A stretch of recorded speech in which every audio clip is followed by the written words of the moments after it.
পল্লী উন্নয়ন একাডেমি রংপুরে নিয়োগ বিজ্ঞপ্তি প্রকাশ করা হয়েছে। মোট ৫৭ জনকে নিয়োগ দিবে প্রতিষ্ঠানটি। আগ্রহী প্রার্থীদেরকে https://rangpur.teletalk.com.bd এই ওয়েবসাইটে নির্ধারিত সময়ের মধ্যে অনলাইনে আবেদনপত্র দাখিল করতে হবে। অনলাইনে আবেদনপত্র পূরণ সংক্রান্ত নিয়মাবলী ও শর্তাবলী। আবেদনে ইচ্ছুক ব্যক্তিকে https://rangpur.teletalk.com.bd এই ওয়েবসাইটে প্রবেশ করে আবেদনপত্র পূরণ করতে হবে।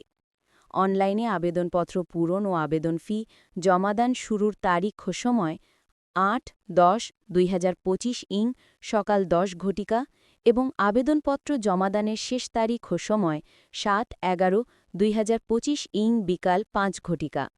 উক্ত সময়সীমার মধ্যে ইউজার আইডি প্রাপ্ত প্রার্থীগণ অনলাইনে আবেদনপত্র সাবমিটের সময় থেকে পরবর্তী ৭২ ঘণ্টার মধ্যে এসএমএসে পরীক্ষার ফি জমা দিতে হবে।